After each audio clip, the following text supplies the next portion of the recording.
Hello दोस्तों, आप सभी का स्वागत है एक और न्यू वीडियो में। तो दोस्तों, आज हम कक्षा 10वीं की गणित स्टार्ट करने वाले हैं, जिसमें हम अध्याय 1 से प्रश्नावली 1.1 स्टार्ट करेंगे।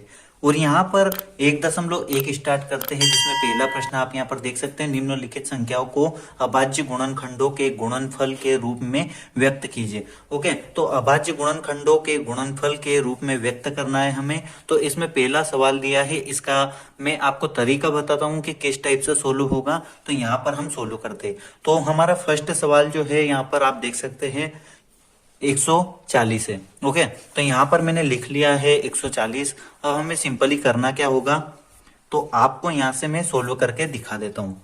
इसको सोल्व करने का तरीका है दोस्तों, हम स्टार्ट करते हैं। सबसे पहले हमें करना क्या होगा, यहाँ पर एक लाइन ड्रॉ कर लेनी है। उसके बाद यहाँ पर इधर लिखना है 140। अब यहाँ पर हमें यह देखना है कि लास्ट में सम संख्या है या फिर जीरो है। अगर जीरो और सम संख्या हो तो वह 2 से डिवाइड हो जाएगा। ओके, तो हम डिवाइड करते हैं 2 से। अब यहाँ पर 2 का पहाड़ा हमें ऐसा बोलना है जो कि 14 से आगे नहीं जाना चाहिए। 2 साती 14। ओके, तो यानी 7 बार हम पहुंच गए, यानी 7 तक हम पहुंच गए। 2 साती 14 यानी 7 बार। ओके, तो यहाँ पर हमारी 14 जो यह संख्या थी, यह हमारी 7 बार में हमने काट दी 2 से। ओके, तो उसके बाद जो जीरो बचा हुआ है, ये जीरो यहाँ पर लिख देंगे। यानी 140 को हम 2 से डिवाइड करेंगे तो यहाँ पर 70 आ जाएगा। ओके, अब यहाँ पर वापस से हम कट करते हैं 70 को 2 से। 2 से चला जाएगा। अब कैसे जाएगा, यहाँ पर आपको बता देते हैं। 2 तिहाई 6। ओके, 2 तिहाई 6 आएगा, तो यहाँ पर 3 बार गया। ओके, तो यहाँ पर लिख लेते हैं हम 3। 2 तिहाई 6। ओके, 2 का पहाड़ा ऐसा बोला जो कि 7 से आगे ना जाए। ओके, तो यहाँ पर हम 6 तक पहुंचे। अगर हम 2 चौक 8 कर देते तो ये 7 से ऊपर चला जाता। तो यहाँ पर 2 तिहाई 6 यानी कि 3 बार बोला, और यहाँ पर एक जो बचा हुआ है यह यहाँ पर मिला देंगे तो यह 10 बन जाएगा। अब यहाँ पर हम करेंगे क्या, 2 का पहाड़ा ऐसा बोलेंगे जो कि 10 से आगे ना जाए। तो यहाँ पर अब सिंपली करते क्या है, 2 पंजे की 10। ओके, आपने सुना ही होगा, कुछ इस टाइप से हम पहाड़े बोलते हैं। 2 पंजे 10, तो यहाँ पर 5 लिख देते 5 बार में। ओके, तो यह हमने डिवाइड कर दिया 2 से। अब आप देख सकते हैं, क्या 2 से डिवाइड होगा 35? नहीं होगा। ओके, 3 से अगर हम डिवाइड करके देखते हैं, यानी 3 से, तो 3 से भी डिवाइड नहीं होगा। 3 एकम 3 तो हम कर देंगे। फिर यहाँ पर 5, अगर हम पहाड़ा बोलेंगे तो 3 एकम 3 और 3 दूना 6, यानी 6 ज्यादा हो जाएगा, 5 से आगे निकल जाएगा। ओके, या तो उसके बराबर रहना चाहिए या फिर 5 से कम रहना चाहिए। तो यहाँ पर हम डिवाइड कर सकते हैं इसे 5 से। अब हम क्या करते हैं, 5 का पहाड़ा ऐसा बोलेंगे जो कि 35 से आगे ना जाए। 5 साते 35। ओके, ऐसा आपने सुना होगा, या फिर बहुत सारे बंदे ऐसे भी बोलते हैं जल्दी जल्दी में, 5 सातों 35। ओके, तो कुछ इस टाइप से 7 यहाँ पर आ गया। ओके, अब यहाँ पर 7 से ही जाएगा, यानी कि 7 से ही डिवाइड होगा। और आप सभी को यह बात ध्यान रखनी है, एक बार 5 आ गया तो वापस हमें 2 से डिवाइड नहीं करना, उससे बड़ी ही संख्या हमें लेना है, या फिर 5 ही हमें लेना है। यानी कि 7 आ गया, अब 7 से नीचे वाली संख्या से हम भाग नहीं लगाएंगे। ओके, तो यहाँ पे 7 को एक बार लिख देते हैं, यानी 7 एकम 7। तो यह हमारा सवाल यहाँ तक हमने सोल्व कर लिया है। अब यहाँ पर हमारे पास क्या आ गया, तो गुणनखंड अगर हम लिखे तो यहाँ पर 140 लिख देते हैं। ओके, यहीं से करते हैं हम। 140 1 है। ओके, ये 1 है, ये आपको शो नहीं हो रहा होगा। 140 मैंने पूरा लिखा है टोटल। यहाँ पर एरो लगाते हैं, और यहाँ पर जितने भी हमने लिखे हैं इनको गुणा करके हमें लिख देना है। 2 गुणित 2 गुणित 5 गुणित 7। ठीक है, अभी यह अभाज्य गुणनखंडों के गुणनफल के रूप में व्यक्त नहीं हुआ है। तो दोस्तों, इसे अभाज्य गुणनखंडों के गुणनफल के रूप में हमें व्यक्त करना है। तो कैसे करेंगे, तो यहाँ पर जैसे आप देख रहे हैं 2 गुणित 2 है, तो इसे हम ऐसे लिख सकते हैं 2 की पावर 2, यानी कि 2 टू दी पावर 2, यानी कि 2 की घात 2, गुणित 5 है वो गुणित 7 है। यही आपका आंसर है। ओके, आप देख सकते हैं। तो आपका आंसर यहाँ पर मिला लीजिएगा। यहाँ पर मैं आपको दिखा भी देता हूँ मैथ्स में चलकर। ओके, तो सबसे पहले हम आंसर देख लेते हैं। यहाँ पर आप देख सकते हैं यह आपका आंसर है 1.1 का। ओके, फर्स्ट वाले का। अब सेकंड वाला हम लेते हैं और थोड़ा सा जल्दी करते हैं ताकि लेक्चर आपका ज्यादा लॉन्ग ना हो। ओके, तो यहाँ पर 156 है। सेकंड सवाल आप यहाँ पर देख सकते हैं 156 है। अब यहाँ पर हम इसे स्टार्ट कर देते हैं 156। तो यहाँ से यह 2 से डिवाइड हो जाएगा। ओके, यानी कि लास्ट में सम संख्या है तो यह 2 से डिवाइड हो जाएगा। यहाँ पर सिंपली हम क्या करते हैं, 2 से डिवाइड करते हैं। अब यहाँ पर हमें 2 का पहाड़ा 1 में बोलना है, तो 1 में हम क्या बोल सकते हैं, यानी 1 से ज्यादा नहीं जाना चाहिए, 2 से ही छोटी है एक संख्या। तो यहाँ पर हम क्या करते हैं, भाग ना जाए उसके हम 0 लिखते हैं। ओके, आगे ऐसा हम कर सकते हैं यहाँ पर अगर, और आप सभी को पता है किसी भी संख्या के आगे 0 रहता है तो कोई मतलब नहीं रहता है, तो 0 ना भी लिखे तो कोई इश्यू नहीं है। अब यहाँ पर हम क्या करते हैं, 15 हमारे पास यहाँ पर संख्या आ गई है पूरी, 1 को हमने 5 के साथ मिला दिया। अब 2 का पहाड़ा ऐसा बोलेंगे तो 2 साथी 14। ओके, 7 बार गया और यहाँ पर 1 बचा है। आपको पता है 2 साथी हमने 14 किया था और यहाँ पर 1 और बच रहा है, प्लस 1 करेंगे तो यानी 15 है यहाँ पर। तो 2 साथी 14 यानी कि 14 आ गया। अब यहाँ पर 1 बचा है, 1 16 को दे देंगे यानी 6 को दे देंगे तो ये 16 बन जाएगा। हमें 2 का पहाड़ा ऐसा बोलना है जो 16 से आगे ना जाए, तो 2 8 ही 16। ओके, यानी 8 बार गया। अब हम लास्ट में देख रहे हैं कि 8 एक सम संख्या है, तो यहाँ पर 2 से वापस से हम डिवाइड करेंगे। अब 2 का पहाड़ा ऐसा बोलेंगे जो कि 7 से आगे ना जाए, तो 2 तिहाई 6, 3 बार गया यानी 3 यहाँ पर लिख देंगे और यहाँ पर 1 बचा तो 1 यहाँ पर 8 को दे देंगे। अब यहाँ पर 18 हो गया है। ओके, तो यहाँ पर ये 18 हो गया। ये पेंसिल वर्क जो मैं कर रहा हूँ ये रफ है, आपको सिर्फ ये इतना ही करना जो कि मैं पेन से कर रहा हूँ। ओके, तो यहाँ पर आपको सिंपली करना क्या है, 2 का पहाड़ा ऐसा बोलना है जो 18 से आगे ना जाए। तो 2 ने में की 18 आपको पता है, तो यहाँ पर 9 बार गया तो हमने 39 यहाँ पर लिख लिया। अब हमें सिंपली करना क्या है, 3 से हम डिवाइड करते हैं क्योंकि 2 से तो जाना नहीं है और लास्ट में सम संख्या भी है, तो 3 से हम डिवाइड करते हैं। यहाँ पर अब 3 से देंगे, 3 एकम 3 और 3 तिहाई 9। अब यहाँ पर 13 आ गया। 13 एक विषम संख्या है जो कि खुद से ही डिवाइड होगा, या किसी से भी नहीं होगा। चाहे तो आप देख सकते हैं या 2 से डिवाइड नहीं होगा, 3 से नहीं होगा, 4 से नहीं होगा, 5 से, 6 से, किसी से भी नहीं होगा। तो 13 एकम 13। ओके, यह हमारा सवाल हो गया। अब जो कुछ भी आया है यहाँ पर लिख लेते हैं, 2 गुणित 3 गुणित 13 और यहाँ पर हम लिख लेते हैं 156 और एरो का चिन्ह लगा देते हैं। फिर आपको क्या करना है, 2 की पावर 2 आप कर सकते हैं यहाँ पर और 3 और गुणित 13 आप यहाँ पर लिख सकते हैं। ठीक है, तो यह हमारा आंसर आ गया। ओके, सेकंड वाले का आप यहाँ पर आंसर भी देख सकते हैं। तो यह हमारा सेकंड का आंसर आ गया। अब थर्ड वाले का हम आंसर देख लेते हैं। थर्ड वाले में हमें संख्या दी गई है, आप यहाँ पर देख सकते हैं 3825। ओके, यानी 3825। तो हम लिख लेते हैं यहाँ पर थर्ड वाला हम लिखते हैं। थर्ड वाला आपका सवाल दिया है 3825। अब यहाँ पर हम सबसे पहले एक लाइन ड्रॉ करते हैं और इधर लिखते हैं 3825। अब यहाँ पर देख सकते हैं आप लास्ट में एक विषम संख्या, यानी यह 2 से तो डिवाइड होना ही नहीं है। तो दोस्तों यहाँ पर यह 3 से डिवाइड हो जाएगा। हम सिंपली यहाँ पर 3 लिख लेते हैं, 3 एकम 3, 3 दूना 6। ओके, 2 बार जाएगा। ऐसा पहाड़ा हमें 3 का बोलना है जो कि 8 से आगे ना जाए। 3 एकम 3, 3 दूना 6 और 2 जो बचे हैं यहाँ पर 2 को 2 के साथ मिला देंगे तो ये टोटल हो जाएगा 22। ओके, अब यहाँ पर सिंपली करते क्या है दोस्तों, ये 22 हो गया। 3 का पहाड़ा ऐसा बोलते हैं जो कि 22 से आगे ना जाए, यानी कि 3 7 21। आप सभी को पता है 3 7 21 होता है, तो 7 यहाँ पर लिख देंगे। 1 यहाँ पर वापस से बच रहा है। आपको पता है 21 प्लस 1 क्या होता है, यह 22 होता है, यानी कि 21, 3 7 21 हो गया और 1 बचा तो 1 को हम यहाँ पर 5 के साथ मिला देंगे। अब यहाँ पर 5 के साथ मिलाए तो 3 5 15 हो जाएगा। ओके, आपको आई थिंक समझ में आ रहा होगा। तो 3 5 15, तो यहाँ पर 5 आ गया। अब क्या है, 3 से डिवाइड होगा, आप सभी को पता है, भाग नहीं जाए उसके शून्य लिख देंगे। अब फिर क्या करेंगे, 1 के साथ 2 को मिला देंगे तो 3 चौको 12 हो जाएगा। उसके बाद यहाँ पर यह यानी कि भाग जा रहा है, मैंने देख लिया है, आप भी देख सकते हैं। 3 से वापस जाएगा तो यहाँ पर सिंपली क्या करेंगे, भाग नहीं चाहे उसकी शून्य लिखते हैं, तो शून्य को पहले से ही हम मन में रख लेते हैं। अब यहाँ पर हमने 2 संख्या रख ली है 12, तो अब हम क्या करेंगे, यहाँ पर भाग नहीं चाहे उसकी शून्य लगा दी और यहाँ पर 12 यह मिल गई, यानी 1 2 के साथ मिल जाएगा और यहाँ पर अब हम भाग देते हैं। 3 का पहाड़ा ऐसा बोलना है जो कि 12 से आगे ना जाए, तो 3 चौका 12। ओके, तो 4 यहाँ पर लिख लेते हैं। 12 यहाँ पर पूरा कंप्लीट हो चुका है। अब यहाँ पर 7 हमारे पास है, तो हम क्या करते हैं, सिंपली 3 का पहाड़ा ऐसा बोलते हैं जो कि 7 से आगे ना जाए।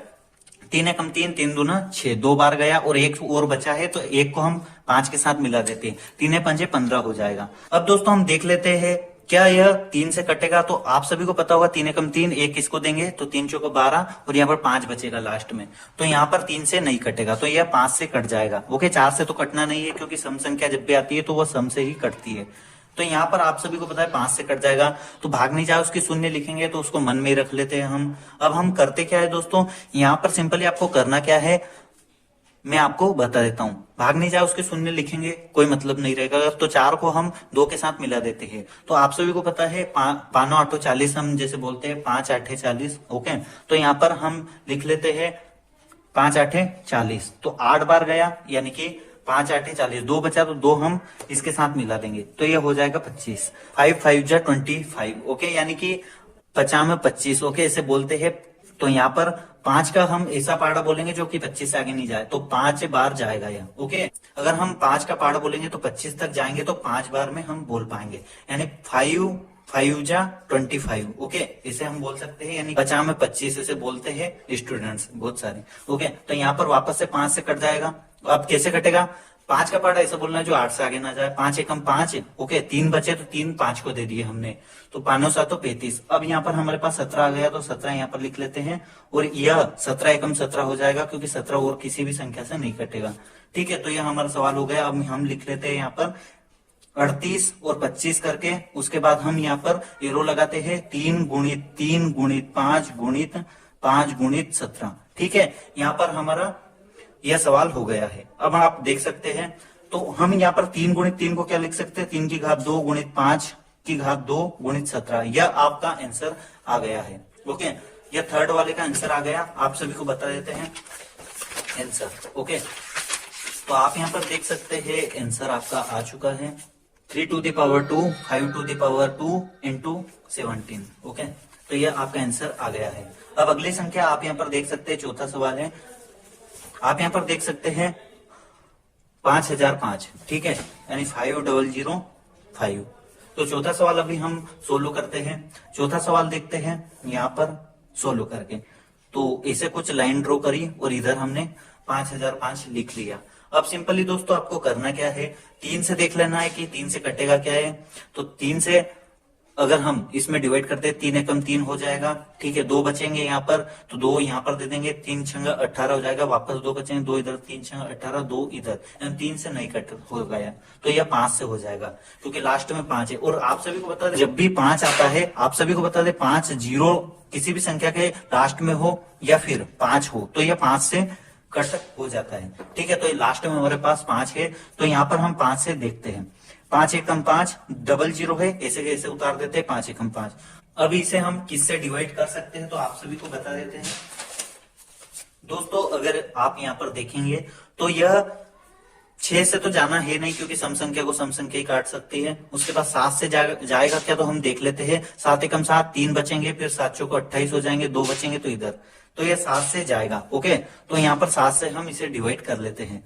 7 एकम 7, 3 बचे तो 3 हमने यहाँ पर लिख दिए जीरो के पहले, तो यहाँ पर ये 30 हो गया। तो 7 चौको 28 होता है, आप सभी को पता है। और यहाँ पर 7 चौको 28, अब 28 प्लस 2 कितने होते हैं? 30 होते हैं, यानी कि 28 हमने ले लिए तो 2 और बच रहे हैं आपके 30, यानी कि 2 हम 1 के साथ मिला देते हैं तो यह हो जाएगा आपका 21।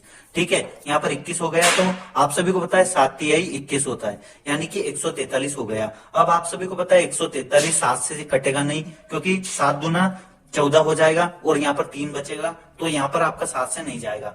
क्या ये 8 से जाएगा? तो 8 से आप देख सकते हैं लास्ट में सम संख्या है, तो 8 से भी यह कट नहीं सकता है।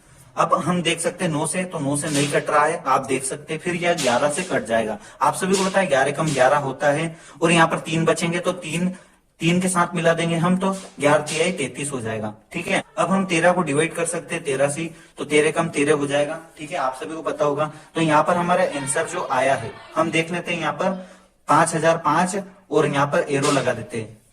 चलिए, आप समझ रहे होंगे यहाँ से ये कट लाइन है, यानी कि कोई लाइन नहीं है यहाँ से इसके बाद। तो यहाँ पर 5005 के बाद एरो लगा दिया, 5 गुणित 7 गुणित 13, सॉरी 11 गुणित 13, तो यह हमारा आंसर आ गया। यही आपका आंसर है, आपको दिखा देते हैं मैथ्स में चलकर। ठीक है दोस्तों, तो यहाँ पर आप देख सकते हैं। ओके, तो यह आपका आंसर आ गया है। तो दोस्तों अब हम 5th वाला सवाल देख लेते हैं यहाँ पर। तो 5th वाला सवाल आप देख सकते हैं 74 29 है। तो 5th वाला सवाल है आपका 74 29। ठीक है, हमने लिख लिया। अब आपको बता देते हैं, तो 29 को हम डिवाइड करते हैं तो यह 2 से जाएगा, आप देख लीजिएगा। 2 से तो जाना नहीं है। 3 से कट होगा क्या, तो 3 दूना 6 हो जाएगा, 1 इसको दिया, 3 चौका 12 हो जाएगा, 2 इसको दिए, तीनों से तो 21 हो जाएंगे, फिर 1 बचेगा, यानी 3 से नहीं कट होगा। तो यह दोस्तों मैं बता देता हूं आपको, ये 17 से कट हो जाएगा। ठीक है, तो इसका आंसर जो है, हम अगर बहुत सारा माथा पच्ची करेंगे तभी इसका आंसर हम निकाल पाएंगे, क्योंकि 17 तक हमें जाना पड़ेगा पहाड़ा निकाल निकाल कर। ओके, तो 17 से डिवाइड होगा। तो यहाँ पर आप सभी को बता दें, 17 का पहाड़ा हमें ऐसा बोलना है जो कि 74 से आगे ना जाए, क्योंकि 7 से जाना नहीं है, हम 0 वैसे भी लिखेंगे यहाँ पर, तो जिससे अच्छा हम 74 मिला लेते हैं, और 17 का पहाड़ा ऐसा बोलते हैं जो कि 74 से आगे ना जाए। तो 17 एकम 17, 17 34, 17 51, 17 चौको 68, 4 बार गया दोस्तों, 4 यहाँ पर लिख लेते हैं। अब दोस्तों आगे हमें करना क्या है, जैसा कि आप सभी को पता है 17 चौका 68 होता है। ठीक है, तो 68 हमने यहाँ पर ऐसा पहाड़ा बोला जो कि 74 से आगे ना जाए, अगर एक बार और बोल देते तो 74 से आगे निकल जाते हैं। ठीक है, अब हमारे पास कितने बचे, 74 में 4 माइनस कर ले, 4 ये बचे और 2 उधर के बचे, यानी 6 बच गए। तो 6 2 के साथ मिला देते हैं, 17 कम 17, 17 34, 17 51, यानी 3 बार गया। ठीक है, अब हमारे पास कितने बच गए, 9 तो उधर के बचे, 2 ये बचे, 100 मतलब 11 बच गए हमारे पास, तो ये हो गया 119। ठीक है, तो आप सभी को पता है 17 7 119 होता है। ठीक है, तो यह आप कुछ इस टाइप से 17 का पहाड़ा बोल सकते हैं, और यहाँ पर यह पूर्ति हो जाएगी। अब हम यहाँ पर 19 का पहाड़ा लगाएंगे, क्योंकि ये 17 से कट नहीं होगा, हमें नीचे नहीं जाना है, एक बार हम ऊपर आ गए तो नीचे हमें नहीं जाना है। ठीक है, तो अब हम 19 से इसे कट करते हैं, 19 से कम 19, 19 दूना 38, आप सभी को पता है 19 से कम 19, 19 दूना 38, यहाँ पर 38 आ गया, तो 19 से कम 19, 19 दूना 38, 2 लिख लेते हैं। अब हमारे पास कितनी संख्या, 5 संख्या बची, यानी कि 3 इधर बची और 19 दूना 38, यानी 2 उधर की बची, तो टोटल मिलाकर हो गया हमारे पास 57। ठीक है, अब 19 से 57 होता है, आप सभी को पता है, और यहाँ पर 23। ठीक है, तो यहाँ पर 23 का पहाड़ा हम 23 से ही बोल सकते हैं, 23 से कम 23, यह हमारे पास आंसर आ गया। तो 74 29, अब हम यहाँ पर 17 गुणित 19 गुणित 23 कर सकते हैं। ठीक है, यह हमारा आंसर आ गया 5वें का। तो दोस्तों हमने यहाँ पर फर्स्ट जो आपका प्रश्न था, जिसमें हमें अभाज्य गुणन खंडों के गुणनफल के रूप में व्यक्त करना था, वह कर दिए हैं। अब यहाँ पर सेकंड आप देख सकते हैं, सेकंड में क्या दिया था हमें, पूर्णांकों के निम्नलिखित युग्मों के HCF और LCM ज्ञात कीजिए तथा इसकी जांच कीजिए कि दो संख्याओं का गुणनफल बराबर HCF गुणित LCM है। ठीक है, तो HCF और LCM आपको कैसे निकालना है, आप सभी को बता देते हैं। ठीक है, सेकंड जो हमारा सवाल है हम इसे सोल्व कर लेते हैं। प्रश्न क्रमांक 2 का फर्स्ट वाला हम सवाल यहाँ पर सोल्व करेंगे। तो फर्स्ट वाला आप देख सकते हैं 26 और 91 दिया था आपको। ठीक है, 26 और 91, इसे हमें सबसे पहले करना क्या है दोस्तों, आप ध्यान से समझिएगा। इसे हमें LCM और HCF निकालने से पहले सबसे पहले करना क्या होगा, 26 को हमें डिवाइड करना होगा। ठीक है, तो यहाँ पर 26 हमें, ठीक है दोस्तों, 26 हमें यहाँ पर लिख लेना है, और यह 2 से डिवाइड हो जाएगा बिकॉज लास्ट में सम संख्या है। तो यहाँ पर 2 से डिवाइड करते हैं, 2 एकम 2, 2 तिहाई 6, यहाँ पर 13 आ गया, 13 स्वयं से ही कटेगा, यानी कि यह हमारे पास गुणनखंड हमने कर लिया है। अब यहाँ पर हम करते हैं 91 का गुणनखंड। तो 91 किससे डिवाइड हो जाएगा, 2 से तो होना नहीं है, तो आप सभी को पता होगा यह किससे डिवाइड होगा। ठीक है, तो ये 7 से हो जाएगा, आप सभी को पता है 7। अगर हम देखते हैं कि 3 से हो रहा है या नहीं, तो 3 तिहाई 9 तो हो जाएगा, 1 बचेगा, यानी 3 से हम भाग नहीं दे सकते।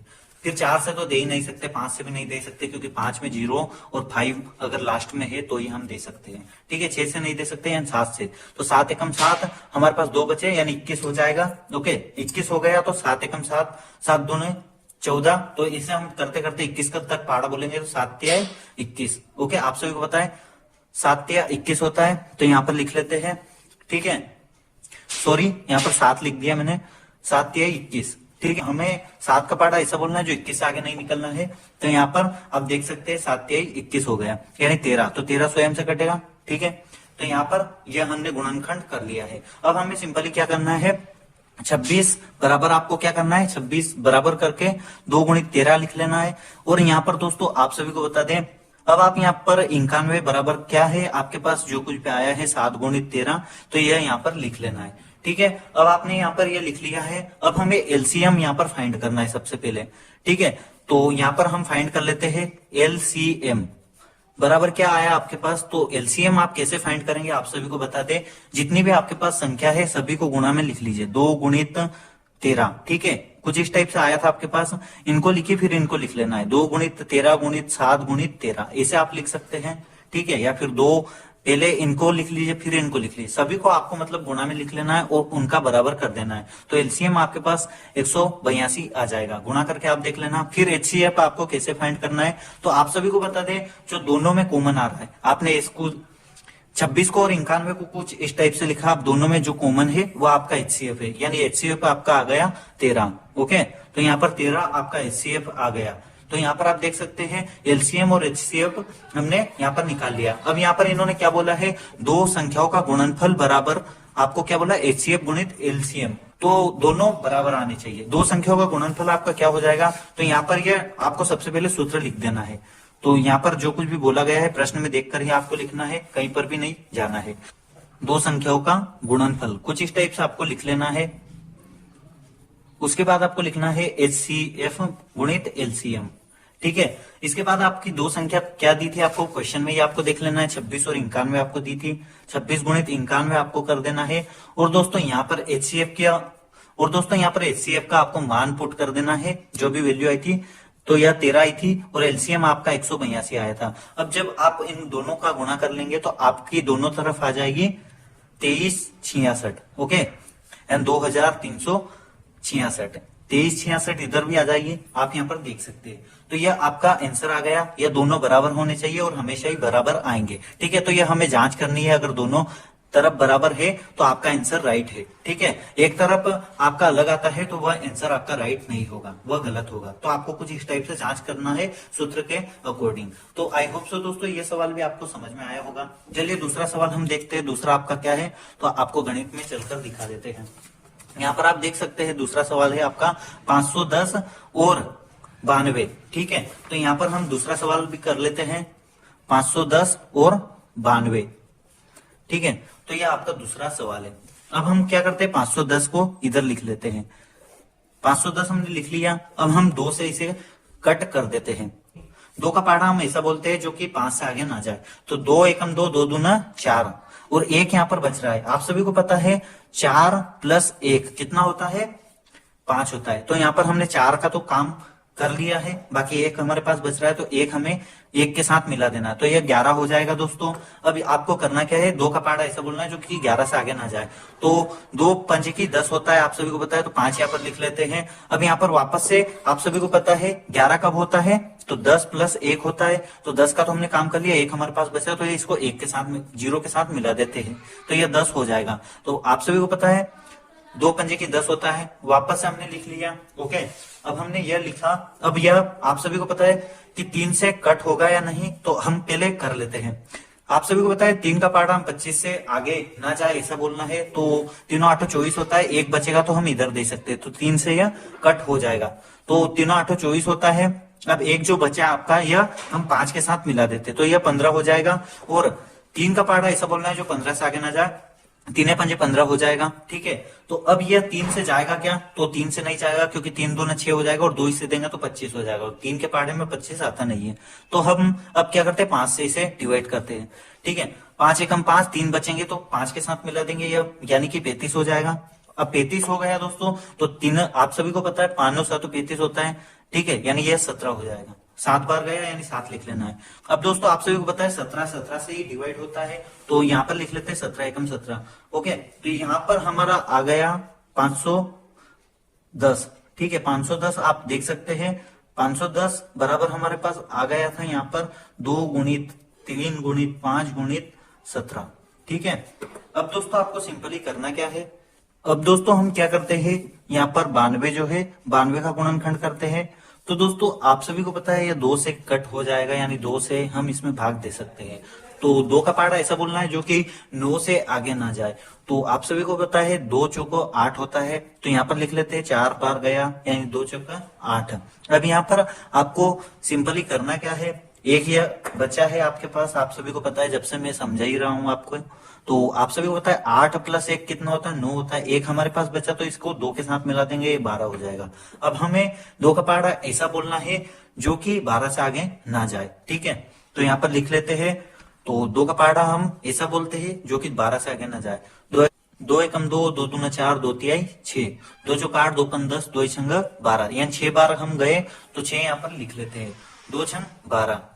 अब हम यहाँ पर वापस से 2 का पहाड़ा ऐसा बोलते हैं जो कि 4 से आगे ना जाए, तो 2 का पहाड़ा हम लिखते हैं यहाँ पर, दो एकम दो, दो दूना चार, तो 2 बार गया। अब यहाँ पर 3 बार बोलते हैं, यानी कि अगर हम 3 बार बोलेंगे तो 6 तक हम जा पाएंगे, तो 2 तिहाई 6, यानी 3 बार गया। तो अब हम यहाँ पर 23 को 23 से कट कर सकते हैं। तो दोस्तों यहाँ पर हम 23 से डिवाइड कर देते हैं 23 को ही, तो यहाँ पर 23 जो है एक विषम संख्या है, और ये 23 ऐसी संख्या है जो कि खुद से ही डिवाइड होती है और किसी की नहीं सुनती है ये, ठीक है। तो 23 एकम 23 हो जाएगा। अब हम लिख लेते हैं यहाँ पर, हमारे पास आ गया है 92 बराबर 2 गुणित 2 गुणित 23। अब आपको एलसीएम और एचसीएफ फाइंड करना है दोस्तों। आपको सिंपली अब आपको क्या करना है, सिंपली एलसीएम बराबर लिख लेना है जितनी भी आपके पास संख्या है, 2 गुणित, आप चाहे तो इन दोनों दो को पहले लिख लीजिए, 2 गुणित 2 ऐसे भी आप कर सकते हैं, या फिर आप 510 की एक बार में लिख सकते हैं। तो 2 गुणित 3 गुणित 5 हम कर लेते हैं, गुणित 17 कर लेते हैं, आप ऐसे भी लिख सकते हैं, या फिर 2 गुणित 2 गुणित 2 ऐसे भी लिख सकते हैं। फिर हम करते हैं 2 गुणित 23, कुछ इस टाइप से आप लिख सकते हैं, ठीक है दोस्तों। अगर आप साथ में लिखेंगे तो वह बेटर रहता है, 2 गुणित 2 गुणित 2 ऐसे भी आप लिख सकते हैं। एचसीएफ अब हम लिख लेते हैं, तो आप सभी को पता है एचसीएफ क्या आया है हमारे पास, ठीक है। तो सबसे पहले तो हम इसे क्या करते हैं, 2 गुणित हमने जितने भी गुणित किए हैं इन सभी का हमें इंटू करना है, और इसके बराबर क्या आता है तो हम यहाँ पर देख लेते हैं। तो इनका आप जब भी गुणा करेंगे दोस्तों तो आपको बराबर में मिल जाएगा 23,460, ठीक है। आप जब भी गुणा करेंगे तो गुणा करके आपको देख लेना है, ठीक है।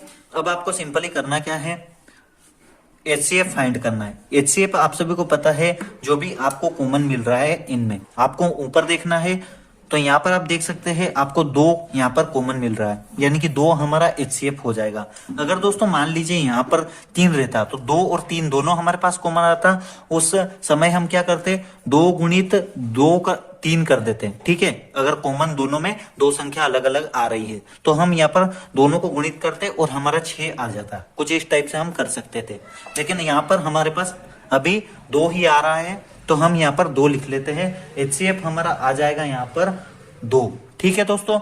अब आप सभी को पता है जब एचसीएफ में हमें कुछ भी कॉमन नहीं मिलता है तब हम 1 लेते हैं, यह आप सभी को बताते हैं। यहाँ पर मान लो कुछ भी कॉमन नहीं आ रहा है, उस समय हम 1 यहाँ पर लिख लेंगे। तो अब हम यहाँ पर यह वाला सूत्र लगा लेते हैं, ठीक है। आप सभी को पता है 2 संख्याओं का गुणनफल, तो यहाँ पर हम लिख लेते हैं 2 संख्याओं का गुणनफल, ठीक है दोस्तों। इसके बराबर क्या था आप सभी को पता है, एचसीएफ गुणित एलसीएम, ठीक है दोस्तों। तो 2 संख्या आपको क्या दी थी, यहाँ पर आप देख सकते हैं 510 गुणित 92, ठीक है। यहाँ पर हम कर लेते हैं 510 गुणित 92, और दोस्तों यहाँ पर एचसीएफ का जो आपके पास मान आया था वह 2 आया था, और एलसीएम आपके पास था, यहाँ पर आप देख सकते हैं एलसीएम आपके पास आया था 23,460, तो यहाँ पर लिख लेते हैं 23,460।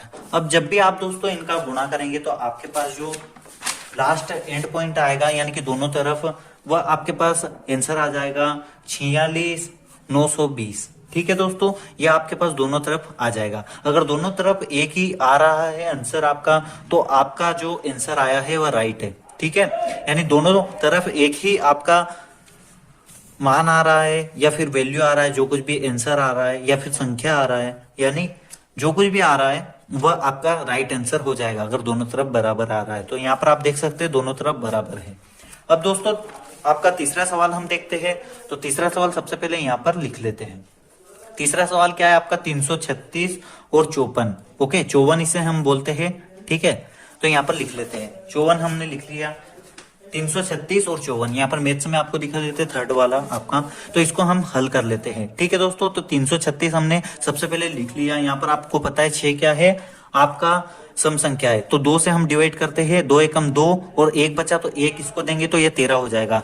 तो 2 का पाड़ा हमें ऐसा बोलना है जो कि 13 से आगे ना जाए। तो 2 छंग 12 होता है, आप सभी को पता है, और 1 बचेगा तो 1 इसको दे देंगे तो ये हो जाएगा 2 8 16। वापस से लास्ट में क्या है, सम संख्या है, तो 2 से डिवाइड हो जाएगा, 2 एकम 2, 2 दूनी 4, 2 तिया 6, 2 8 16 होता है। तो 8 लिख लेते हैं। अब यहाँ पर कुछ नहीं बचा, ठीक है, यानी कि पहले हम 0 लगाएंगे कब, जब यानी कि ऐसा हम पहाड़ा बोलेंगे तो 1 में हम 2 का भाग नहीं दे सकते हैं, भाग नहीं जाए उसके शून्य हम लिखते हैं, तो यहाँ पर दोनों मिल जाएंगे अगली बार, तो ये 16 हो जाएगा और 16 यहाँ पर 8 बार में जाएगा। 2 का पहाड़ा हम जब भी बोलेंगे तो 16 हम ऐसा पहाड़ा बोलेंगे जो कि 16 से आगे नहीं जाए तो 8 बार हम लिख सकते हैं। फिर यहाँ पर 8 है तो 2 चौका 8 हो जाता है, ठीक है। अब यहाँ पर 2 का पहाड़ा वापस से हम लगाते हैं, तो 2 चौको 8 हो जाता है, 2 दूना 4 हो जाता है। वापस से हम यहाँ पर लिखते हैं 2 को 2, 2 दूना 4, यहाँ पर 21 हो जाएगा, ठीक है, आप सभी को पता होगा। तो यहाँ पर अब यह 2 से नहीं जाएगा, लास्ट में विषम संख्या है तो 3 से जाएगा, ठीक है, 3 7 तो 21 होता है और यह 7 से ही जाएगा। 7 एक ऐसी संख्या है खुद से कटती है, ठीक है, 7 एकम 7, ठीक है दोस्तों। अब हम 54 का कर लेते हैं यहाँ पर, तो 54 को डिवाइड करते हैं 2 से, 2 को 2, 2 दूना 4, 1 बचा, ठीक है, यानी कि आप सभी को पता है 4 प्लस 1 कितना होता है, 5 होता है। 4 का हमने काम तमाम कर दिया, 1 हमारे पास बचा, 1 को 4 के साथ मिला देंगे, ये 14 हो जाएगा। अब हमें 2 का पहाड़ा ऐसा बोलना 14 से आगे ना जाए, 2 7 14 होता है। अब यहाँ पर ये 3 से जाएगा, तो 3 को 3, 3 9 की 27 होता है, आप सभी को पता है, तो यहाँ पर 9 लिख लेते हैं। वापस 3 से कट जाएगा, यहाँ पर ये 3 आ गया, ठीक, वापस से 3 से यह जाएगा, 3 एकम 3, ठीक है, जब तक एक लास्ट तक नहीं आ जाता तब तक हमें जाना है, ठीक है। तो दोस्तों यहाँ पर लिख लेते हैं एरो करके 336 एरो किया। अब 2 गुणित 2 गुणित 2 गुणित 2 गुणित 3 गुणित 7, ठीक है दोस्तों, आप सभी को बताएं। अब हम इसे लिख लेते हैं, 54 का क्या आया, एरो करके हम लिखते हैं, तो एरो करके हम लिख लेते हैं सबसे पहले। तो दोस्तों 54 में हमारे पास आया था 2 गुणित 3 गुणित 3 गुणित 3, ठीक है दोस्तों, यह हमारे पास आ गया 54 में। अब हम करते क्या है दोस्तों, यहाँ पर सिंपली आप सभी को बता देता हूं, एलसीएम हमारे पास क्या आएगा, तो सबसे पहले फाइंड कर लेते हैं। तो यहाँ पर हमने एलसीएम यहाँ पर हमें क्या करना है, एलसीएम बराबर ओके यार, थोड़ा सा दिमाग क्या है कि ज्यादा लॉन्ग वीडियो हो गई ना, इसीलिए यहाँ पर बराबर भी हम कर सकते हैं या फिर एरो भी कर सकते हैं, वैसे बराबर करना ठीक रहेगा। तो एलसीएम बराबर हम कर लेते हैं, एलसीएम बराबर जितनी भी आपके पास संख्याएं हैं उनको लिख लेना है। 2 गुणित 2 4 बार है और 1 यहाँ पर है, तो हम लिख लेते हैं 2 गुणित 2 गुणित 2 गुणित 2 गुणित 2, 5 बार हो गया। अब 3 को देख लेते हैं, 3 कितनी बार है, तो 4 बार है, गुणित 3 गुणित 3 गुणित 3 गुणित 3 गुणित 7, ठीक है दोस्तों, यह हो गया। अब हम क्या करते हैं, एचसीएफ फाइंड करते हैं। इसके बराबर क्या आया, तो हम जब भी इसका गुणा करेंगे सभी का गुणा कर लेंगे, 2 एकम 2, 2 दूना 4, 4 एकम 4, 4 दूना 8, 8 को 8, 8 दूना 16, 16 एकम 16, 16 दूना 32 और 32 का 3 बार बोलेंगे, फिर जो कुछ भी आएगा उसका 3 बार बोलेंगे, फिर जो कुछ भी आएगा उसका 3 बार, जो कुछ भी आएगा उसका 3 बार और जो कुछ भी आएगा उसका 7 बार। ऐसे करके हम जब गुणा करेंगे दोस्तों, तो हमारे पास जो एंड आंसर आएगा इसका 3024 आ जाएगा, ठीक है दोस्तों। अब यहाँ पर एचसीएफ आपका फाइंड कर लेते हैं। एचसीएफ क्या आएगा, तो एचसीएफ का मान जो है, जैसे कि मैंने आपको बताया था कॉमन क्या क्या आ रहा है आपका, वह देख लेते हैं। तो एक तो 2 और 2 कॉमन आ रहा है दोनों तरफ से, 36 में देखना है 54 में देखना है, तो 2 और 2 कॉमन आ गया इसमें। और दोस्तों यहाँ पर आप देख सकते हैं 3 भी हमारे पास कॉमन आ रहा है, आप यहाँ पर देख सकते हैं 3 हमारे पास एक कॉमन आ रहा है। अब यहाँ पर दोस्तों एचसीएफ में हम क्या करते हैं, 2 गुणित 3 हम लिखेंगे, क्योंकि कॉमन कॉमन को लिख लेते हैं, अगर कॉमन नहीं आता है उस समय 1 रहता है, आपको वापस बता रहा हूं। तो एचसीएफ हमारे पास आ गया 6, ठीक है दोस्तों। तो अब हम क्या करेंगे, यहाँ पर लिख लेते हैं, जैसे कि आपको क्या लिखना है, सबसे पहले यहाँ पर आपको बता देता हूँ, 2 संख्याओं का गुणनफल बराबर आपको क्या करना है, एचसीएफ गुणित एलसीएम। तो यहाँ पर हम लिख लेते हैं 2 संख्याओं का गुणनफल, ओके। तो यहाँ पर कुछ इस टाइप से आपको लिखना है, आप पूरा लिख लीजिएगा, एचसीएफ लिखना है, फिर आपको गुणित एलसीएम कर देना है, ठीक है दोस्तों। अब आपको सिंपली करना क्या है दोस्तों, तो यहाँ पर हम लिखते हैं 2 संख्या क्या थी आपकी, 336 थी और गुणित में आपकी 54 थी, ठीक है, तो 54 हमने लिख ली। बाकी आपका एचसीएफ क्या था, एचसीएफ 6 था, गुणित एलसीएम क्या था दोस्तों आपका, तो एलसीएम आप देख सकते हैं, एलसीएम 3024 था, ठीक है दोस्तों। अब आपको क्या करना है, जब भी आप दोनों तरफ गुणा करेंगे दोस्तों, तो आपका एंड आंसर क्या आ जाएगा, 18144 आ जाएगा, यानी 18,144। इधर भी 18,144 आ जाएगा, आप यहाँ पर गुणा करके देख सकते हैं। तो यह आपका आंसर आ जाएगा। ठीक है, दोनों तरफ अगर एक जैसी संख्या आ रही तो आपका आंसर राइट है। तो यहाँ पर हमने दूसरा वाला सवाल भी आपका कर लिया है हल दोस्तों। अब यहाँ पर थर्ड वाला देख लेते हैं। थर्ड वाला आपका क्या कह रहा है, तो सबसे पहले पढ़ लेते हैं। आई होप सो फर्स्ट वाला एंड सेकंड वाला आपको समझ में आ गया होगा।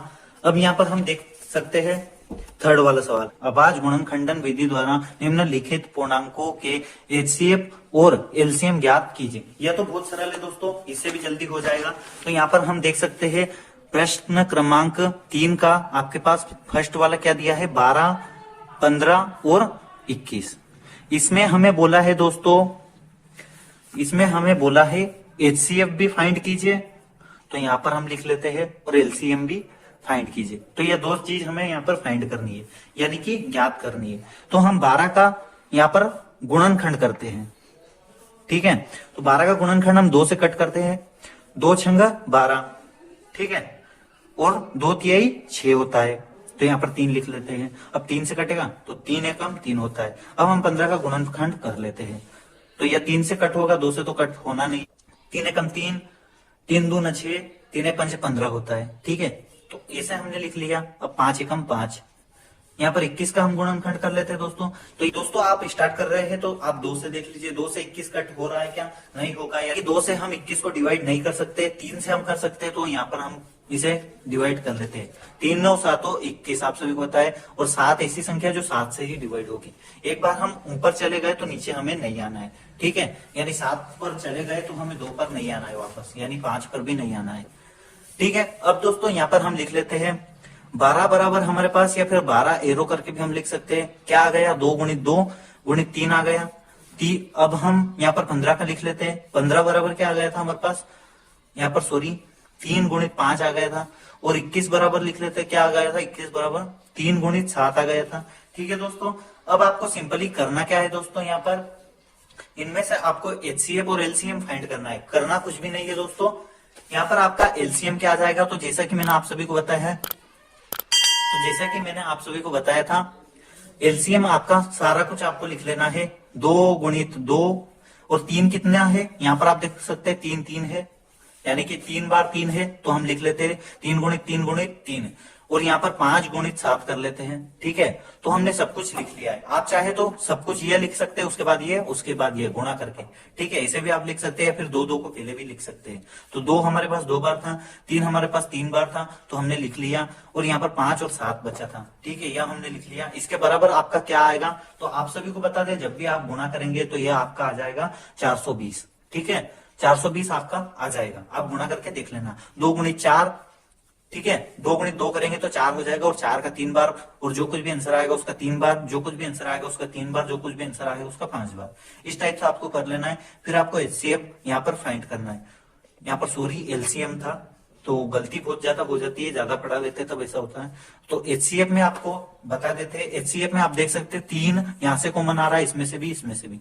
ठीक है, तो यहाँ पर आप देख सकते हैं 12 में से भी 3 कॉमन आ रहा है, 15 से भी और 21 से भी। तो यहाँ पर 3 कॉमन आ रहा है, यानी एचसीएफ आपका हो जाएगा 3। यह आपका आंसर हो जाएगा। ठीक है, यह एचसीएफ और एलसीएम हमने फाइंड कर लिया है, आप यहाँ पर देख सकते हैं। दूसरा सवाल आप यहाँ पर देख सकते हैं दोस्तों। तो दूसरा सवाल हम फाइंड करते हैं।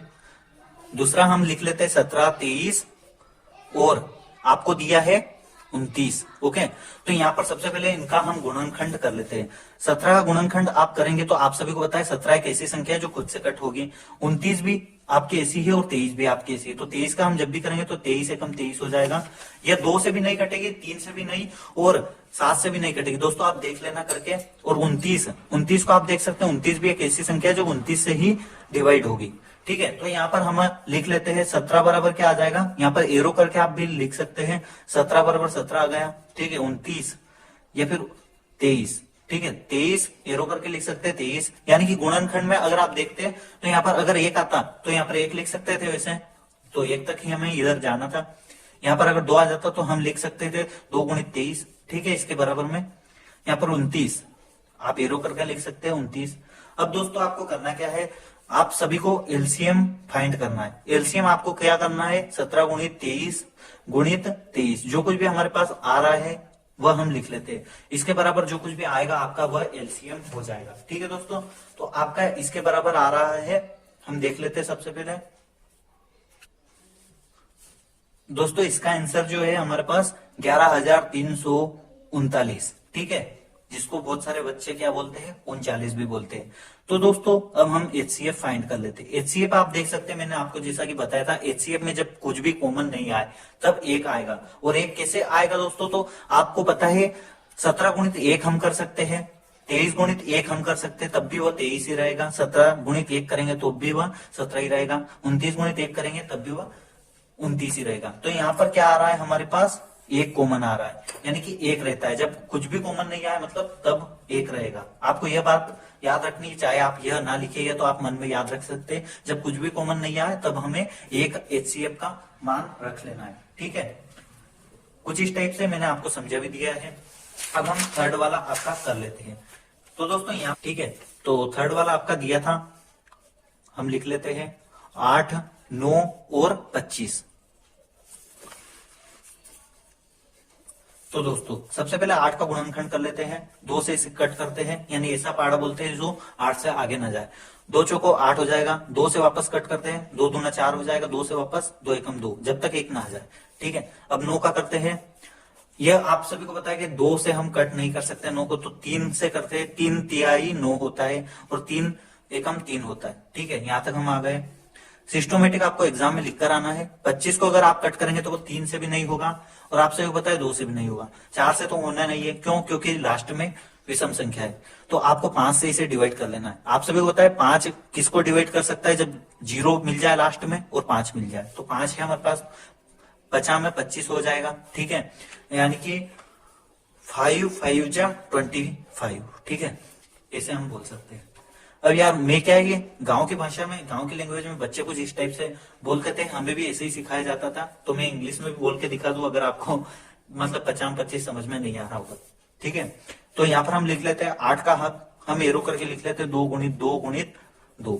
अब हम 9 का एरो करके लिख लेते हैं 3 गुणित 3 हमारे पास आया था। और यहाँ पर 25 का एरो करके लिख लेते हैं, 25 का 5 गुणित 5 हमारे पास आ गया। ठीक है दोस्तों, अब हम यहाँ पर एलसीएम फाइंड कर लेते हैं। एलसीएम क्या आया हमारे पास, तो आप देख सकते हैं 2 गुणित 2 गुणित 2, और यहाँ पर आगे हम लिख सकते हैं 3 गुणित 3 गुणित 5 गुणित 5। अब जो कुछ भी बराबर में गुणा करने पर आएगा दोस्तों वह आपका क्या हो जाएगा, राइट आंसर हो जाएगा। तो यहाँ पर आप सभी को बता दें दोस्तों, इसके बराबर में आ रहा है 1800। ठीक है, तो 1800 आप गुणा करके देख लेना सभी का। एचसीएफ अब हम फाइंड कर लेते हैं। एचसीएफ बराबर क्या आ गया आपका, तो आप यहाँ पर देख सकते हैं एचसीएफ आ गया, एचसीएफ बराबर आपका आ जाएगा, यहाँ पर आप देख सकते हैं कुछ भी कॉमन नहीं आ रहा। आप देखेंगे तो कुछ भी कॉमन नहीं आ रहा, यानी कि आपका 1 आ जाएगा। एचसीएफ बराबर आंसर आ गया आपका 1। कुछ भी कॉमन नहीं आता तब 1 हम ले सकते हैं एचसीएफ में। ठीक है दोस्तों, कुछ इस टाइप से हमने तीसरा सवाल भी कंप्लीट कर लिया है। चौथा सवाल दोस्तों आप सभी को बता दें, एग्जाम के लिए वेरी मोस्ट इंपोर्टेंट है, त्रैमासिक में हर बार टपकता है, तो आपको चौथा सवाल आसानी से समझना है। ठीक है, बुक निकाल कर आपको रखनी है, साथ में आप सभी को बताते हैं। ठीक है, यहाँ पर आप देख सकते हैं चौथा सवाल क्या बोला गया है। एचसीएफ या आपको संख्या दे दी, पहली संख्या और दूसरी संख्या, इसे हम ए और बी कह सकते हैं दोस्तों। ठीक है, ए और बी बराबर 9 दिया है, यानी एचसीएफ का मान आपको दे दिया। एलसीएम आपको ज्ञात करना है। ठीक है दोस्तों, पहली और दूसरी संख्या भी आपको दे दी है। तो दोस्तों यहाँ पर आप सभी को बता दें, इसको सोल्व करने के लिए हमें यहाँ पर यह वाला सूत्र दिया गया है। तो सबसे पहले सबसे पहले हम इसे सोल्व करते हैं। चौथा वाला सवाल हम देख रहे हैं, यानी कि प्रश्न क्रमांक चौथा का हल हम देख रहे हैं। ठीक है, तो हल करते हैं। सबसे पहले आपको क्या करना है दोस्तों, यहाँ पर जो कुछ भी दिया हुआ है, आपको दिया है इसे कुछ लिख लेना है। दिया है तो क्या दिया है आपको, आप देख सकते हैं एचसीएफ आपको दे दिया है, एचसीएफ। और पहली संख्या दोस्तों आपको दी है 306, जिसको हम ए बोल सकते हैं, वह हम लिख लेंगे। और 657 आपको दूसरी संख्या दी है बराबर 9, यानी कि यह दे दिया है। और एचसीएफ, ठीक है, एचसीएफ आपको दिया है। एलसीएम आपको लिख लेना है 306। ओके, तो यहां पर हम लिख लेते हैं सबसे पहले 306 657। तो एलसीएम आपको ज्ञात करना है दोस्तों, आपको जैसा कि क्वेश्चन में बोला गया था। तो एचसीएफ आपको दे दिया है, एलसीएम ज्ञात करना है। अब दोस्तों आप सभी को बता दें, यहां पर आप देख सकते हैं हमारे पास एक सूत्र है जो कि आपको यहाँ पर आपकी बुक में मिल जाएगा पेज नंबर 6 पर। ठीक है दोस्तों, तो यहाँ पर हमें करना क्या है, आपको सिंपली ये वाला जो आपको दिया हुआ है सूत्र, यह आपको ऐसा का ऐसा उतार लेना और इसको याद कर लेना है। ठीक है, तो आपको यहाँ पर दिया हुआ है HCF, यहाँ पर अंडर रूट में आपको ब्रैकेट में आपको क्या दिया है, तो यहाँ पर आप देख सकते हैं स्मॉल ब्रैकेट में A.A, B, ठीक है, और यहाँ पर गुणित में LCM, यहाँ पर भी आपको इसी टाइप से A, B दिया है, बराबर आपको दिया है A गुणित B। अब दोस्तों आपको इस सूत्र के हिसाब से देखना है। ठीक है, तो पहली संख्या आपकी क्या है, ये पहली संख्या हो गई आपकी 306 और B हो गई आपकी दूसरी संख्या। ठीक है दोस्तों, अब आपको सिंपली करना क्या है, तो यहाँ पर आप सभी को पता है पहली और दूसरी संख्या अगर हम इनको मान रहे हैं तो आपको HCF की यहाँ पर HCF का मान दे रखा है, HCF का मान है 9 गुणित LCM का मान आप सभी को पता है दोस्तों, LCM का मान क्या है, तो LCM का मान हमें निकालना है, नहीं पता है तो हमें क्या करना है, कुछ इस टाइप से AB का मान क्या है, तो AB का जैसा कि आप सभी को दिया है यहाँ पर मान पहली संख्या और दूसरी संख्या यानी A और B हम उसे कह सकते हैं, तो यहाँ पर लिख लेते हैं, यहाँ पर हमने लिख ली है पहली संख्या और दूसरी संख्या 657, 306 और 657। ठीक है, AB में आपको क्या दिया है, तो आप यहाँ पर A का मान लिख लीजिए, A का मान दिया है 306 दोस्तों, और यहाँ पर गुणा में B का मान क्या है 657। आई होप सो दोस्तों यहाँ पर आपको बिल्कुल समझ में आ गया होगा, आप एक बार और देख लीजिए। सबसे पहले हमने जो दिया है वह लिख लिया, उसके बाद यह या आपका, उसके बाद हमने यहाँ पर फॉर्मूला पुट कर लिया दोस्तों, उसके बाद यहाँ पर HCF का जो भी मान दिया है आपका 9 वह यहाँ पर लिख लेते। LCM, यहाँ पर LCM लिख लिया, A और B का मान यहाँ पर हमने मान लिया था, A का मान लिख लिया, B का मान लिख लिया, उसके बराबर A का मान जो भी था यहाँ पर लिख लिया, B का मान यहाँ पर लिख लिया। अब दोस्तों आप सभी को बता दें यहाँ पर आपको सिंपली करना क्या है, आपको LCM का मान फाइंड करना है। ये LCM जो है दोस्तों इसे आपको लिख लेना है, LCM 306 अंडर रूट में इन ब्रैकेट उसके बाद 657, ऐसे हमने लिख लिया। अब बराबर में जो कुछ भी है उसको लिख लो। अब 9 कहाँ गया वह आपको बता देंगे। ठीक है, 657 और यह 9 गुणा में है दोस्तों, तो ठीक है दोस्तों, तो LCM का अब हमारे पास मान आने वाला है, आप सभी को बता देते हैं समझा कर। ठीक है, तो इसे ऐसा का ऐसा लिख लेते हैं। बराबर में आपको पता है दोस्तों, अगर आप यहाँ पर 9 से 306 को डिवाइड करेंगे तो ये डिवाइड हो जाएगा। कैसे होगा, यहाँ पर 9 को कट करते हैं। ठीक है, अगर हम यहाँ पर 3 से कट करते हैं तो 3 से भी कट हो जाएगा, और अगर आप 9 से इसे कट करते हैं तो भी हो जाएगा। तो हम इसको 3 से कट कर लेते हैं, दोनों ऊपर की और नीचे की संख्या एक ही संख्या से कट होनी चाहिए, तो ये दोनों हो जाएगी, यह भी हो जाएगी और यह भी हो जाएगी, किसी को भी आप कर लीजिए। 3 तिहाई 9 हो जाएगा, और आपकी यहाँ पर ऊपर आप कट करेंगे, 3 धाम 30 होता है, तो यहाँ पर हम क्या करते हैं, सिंपली आप सभी को पता है दोस्तों, 3 एकम 3 यहाँ पर लिख लेते हैं। ठीक है, 0 बचा तो 0 को ऐसे कैसे लिख लेते हैं, 3 दूना 6 होता है, आप सभी को पता है, तो यहाँ पर 3 से इसे भी हमने कट कर दिया। अब हमारे पास नीचे है 3, तो 3 से अब इस संख्या को कट कर लेते हैं। पहले 9 था, 9 को अगर हमने कट किया था 3 से तो 3 बार आया था, अब यह 3 बचा तो इसको इससे कट कर लेते हैं। 3 को 657 से कट कर देते हैं, यानी कि 3 से 657 को कट कर रहे हैं। 3 को 3 दूना 6, 2 बार, फिर 5 को कट करेंगे, 3 एकम 3 ऐसा पहाड़ा बोलना है जो 3 का पहाड़ा ऐसा हमें बोलना है, 3 का पहाड़ा हमें ऐसा बोलना है जो 5 से आगे ना जाए। तो 3 एकम 3, 2 बचे तो 2 हम यहाँ पर लिख लेते हैं। 3 नंबर की 27 होता है, आप सभी को पता है। ठीक है दोस्तों, तो 102 गुणित 219 हमारे पास आ गया। अब इसका हम गुणा कर लेते हैं। तो दोस्तों यहाँ पर हमने गुणा कर लिया है, आप इनको देख सकते हैं, ये वाला हमने गुणा कर लिया 102 गुणित 229, तो इसका हमने 219, तो इन दोनों का हमने जब भी गुणा किया तो हमारे पास आंसर आ गया है। यहाँ पर आप देख सकते हैं LCM का मान 22338। ओके, तो ये आपका LCM का मान आ गया, तो हम लिख लेते हैं LCM का मान आ गया आपका 657। ठीक है, बराबर LCM का 22338 यानी 22,338। ठीक है, कट में आपको समझ में नहीं आया हो तो आपको एक बार फिर से बता देते हैं। तो आपने कट किया पहले 9 को 3 से, दोनों को आपको एक ही संख्या से कट करना है, तो 3 से हमने किया 9 को, तो 3 तिहाई 9 आ गया। ओके, यहाँ पर 3 जब बचा था हमने कट नहीं किया था, फिर ऊपर वाले को हमने कट किया था 3 से, 3 एकम 3, 0 का ऐसा 0 लिख दिया था, और 3 दूना 6। ठीक है, अब हमने कट किया था, यहाँ पर 3 बचा हुआ था, तो 3 को 3 से कट करेंगे, नीचे वाली संख्या 3 को 3 से कट करेंगे, और 3 को 657 को 3 से कट करें। तो यहाँ पर 3 को 3 से कट किया और 657 को 3 से कट किया, ठीक है, तो ये आ गया था, इन दोनों का हमने गुणा कर दिया। यहाँ पर नीचे कुछ भी नहीं बचा, एक बचा था, तो किसी भी संख्या के नीचे एक लिखते कोई मतलब नहीं रहता। ठीक है दोस्तों, यहाँ पर हमने चौथा सवाल भी कर लिया। अब आपके यहाँ पर 3 सवाल और बचे हुए हैं, आप यहाँ पर देख सकते हैं। ठीक है दोस्तों, तो इनको भी हम सोल्व कर लेते हैं। तो दोस्तों अब आपको पांचवा सवाल करके दिखा देते हैं। तो आप सभी को पहले बताते हैं कि एग्जाम पॉइंट ऑफ व्यू से ये पांचवा सवाल इंपॉर्टेंट नहीं है, ठीक है। ओके, तो यहाँ पर आपको क्या करना है, सिंपली मैं थोड़ा सा दिखा देता हूँ, जो कि मेरी फेयर कॉपी इधर रखी हुई है। आप यहाँ पर देख सकते हैं, जांच कीजिए कि क्या किसी प्राकृत संख्या n के लिए संख्या 6 की पावर n, ठीक है, यानी कि 6 टू द पावर n अंक 0 पर समाप्त हो सकती है। तो यहाँ पर आपको यह रामायण लिख देनी है थोड़ी सी। आप यहाँ पर देख सकते हैं किसी संख्या के 0 पर, ठीक है, यहाँ पर बोला गया है 0 पर समाप्त होने के लिए आवश्यक है कि वह 2 और 5 दोनों से भाज्य होनी चाहिए, ठीक है। ये 6n जो दिया हुआ है आपको, ये 2 और 5 दोनों से भाज्य होना चाहिए। अब दोस्तों आपको करना क्या है, तो यहाँ आपको पता है 6 टू दी पावर n, यानी कि अगर 6 टू दी पावर 1 लिखेंगे तो 6 हो जाएगा, और 6 बराबर हम 2 गुणित 3 कर सकते हैं।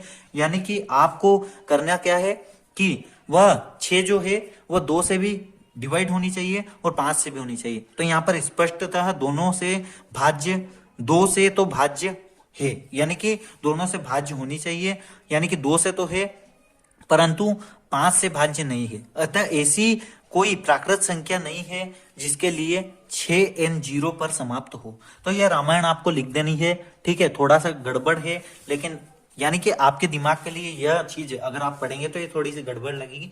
तो एग्जाम पॉइंट ऑफ व्यू से यह पांचवा सवाल इंपॉर्टेंट नहीं है, तो आपको यह रामायण थोड़ी सी लिख देनी है।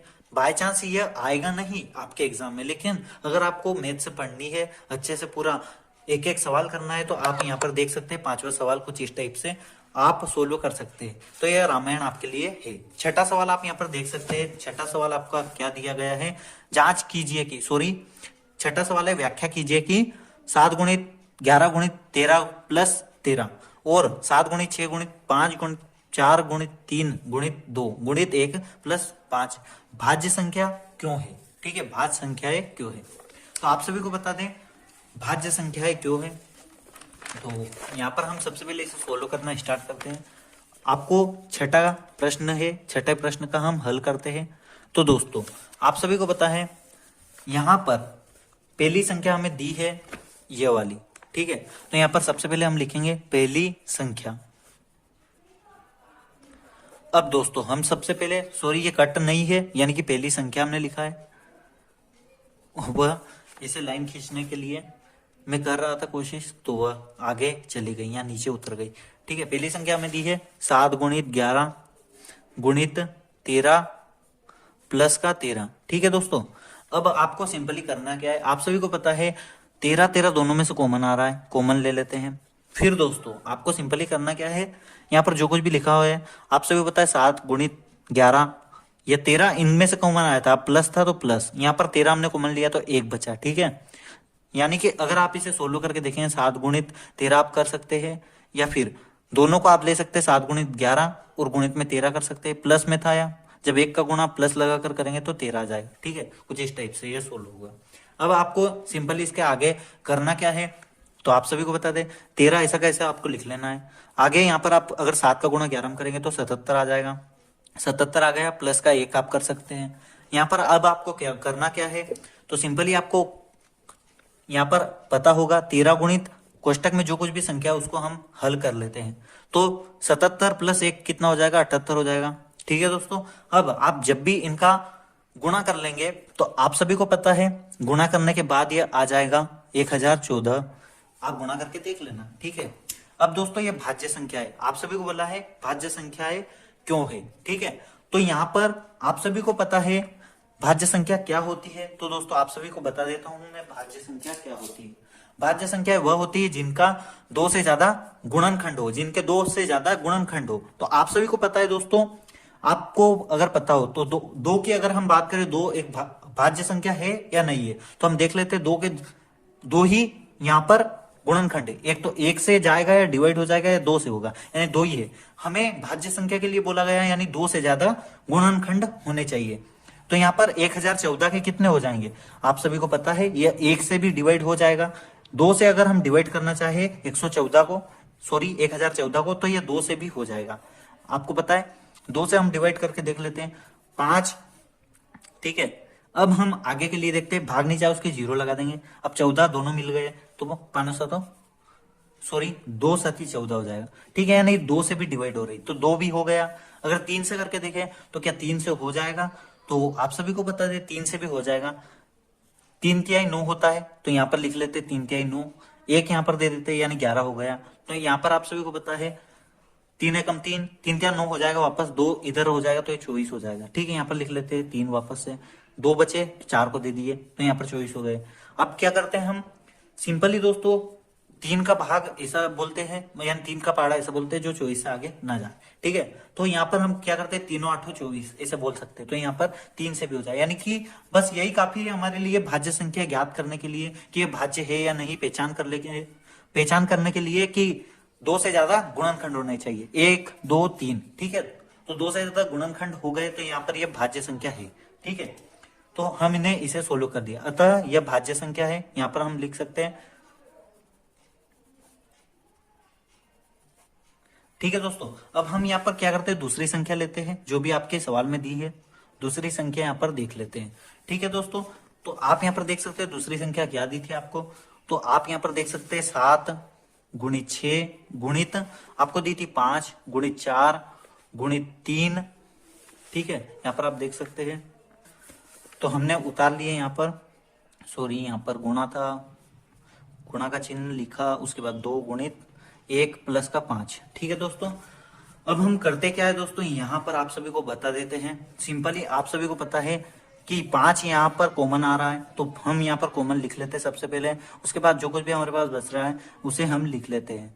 ठीक है, तो यहाँ पर हमने लिख लिया, प्लस में 5 था यानी कि हमने कॉमन लिया 5, तो यहाँ पर 1 बचा। ठीक है, तो यह हमने लिख लिया कुछ इस टाइप से। अब आपको पता है अगर आप यहाँ पर बराबर करके भी चल सकते हैं। ठीक है, तो आपको सिंपली करना क्या है दोस्तों, तो आप सभी को बता दें, आगे के लिए आपको क्या करना है, इसे सोल्व कर लेना है। यह जो भी गुणा गुणा के चिन्ह है उन सभी संख्याओं का आपको यहाँ पर गुणा कर लेना है। ठीक है, तो गुणा अगर आप करेंगे तो आपके पास 1008 आ जाएगा, और प्लस में 1 है तो प्लस में 1 लिख लेते हैं। अगर आप आगे करेंगे तो 1009 हो जाएगा। ठीक है दोस्तों, अब आपको सिंपली क्या करना है, इन दोनों का गुणा कर देना है, 5 मल्टीप्लाई 1009। ठीक है, यानी 1009। अब इसका हम जब भी गुणा करेंगे तो दोस्तों हमारे पास संख्या आ जाती है, आप सभी को बता देते हैं। तो दोस्तों यहाँ पर हम गुणा करके देख लेते हैं। यहाँ पर आप सभी को पता है कि इधर की संख्या को हम इधर भी कर सकते हैं गुणा में। ठीक है, तो यहाँ पर हम क्या करते हैं, 5 का गुणा 9 में करते हैं। तो आप सभी को पता है 5 9 की 45 होता है, 4 बचे हमारे पास हासिल, तो 0 में करेंगे तो यह 0 हो जाएगा, जो 4 थी हमारे पास वो लिख लेते हैं, फिर 0 में करेंगे यहाँ पर। ठीक है, तो यह हो जाएगा हमारे पास 0, 5 एकम 5, यानी यह हमारे पास आ गया। ठीक है, तो यहाँ पर हमारे पास 50 और 45 आ गया। अगर आपने भाज्य संख्या नहीं अभी समझी थी यहाँ पर, क्योंकि स्क्रीन पर नहीं आ पाया था, तो यहाँ पर मैं समझा देता हूँ। भाज्य संख्या उसे बोलते हैं जो इसके 2 से ज्यादा गुणनखंड हो। ठीक है, अगर हम 2 की देखते हैं तो 2 के केवल 2 ही गुणनखंड है, एक तो 2 और एक 2। ठीक है, यानी कि यह 1 से कटेगा और एक 2 से कटेगा। ठीक है, अगर हम यहाँ पर बात करते हैं 10 की, तो यहाँ पर आप देख सकते हैं दोस्तों, तो 10 के कितने गुणनखंड है, 1 से भी हो जाएगा। ओके, उसके बाद यहाँ पर 2 से भी कट हो जाएगा, यानी कि डिवाइड हो जाएगा। उसके बाद ये 5 से भी डिवाइड हो जाएगा, और स्वयं 10 से भी हो जाएगा। ठीक है दोस्तों, तो इसके कितने 2 से ज्यादा गुणनखंड हो गए। तो दोस्तों जिसमें 2 से ज्यादा गुणनखंड रहते हैं उसको हम यहाँ पर भाज्य संख्या बोल सकते हैं। तो दोस्तों आप सभी को बता दें, यहाँ पर अगर ऐसे ही आप देखेंगे 5045 के, तो यह भी 2 से ज्यादा गुणनखंड हो जाएंगे। तो इसे हम लिख सकते हैं यहाँ पर, आप सभी बता दें, अतः यह भाज्य संख्या है। यानी कि प्रश्न में ही हमें बोल दिया था क्यों है, तो इसका कारण हमने आपको बता दिया है।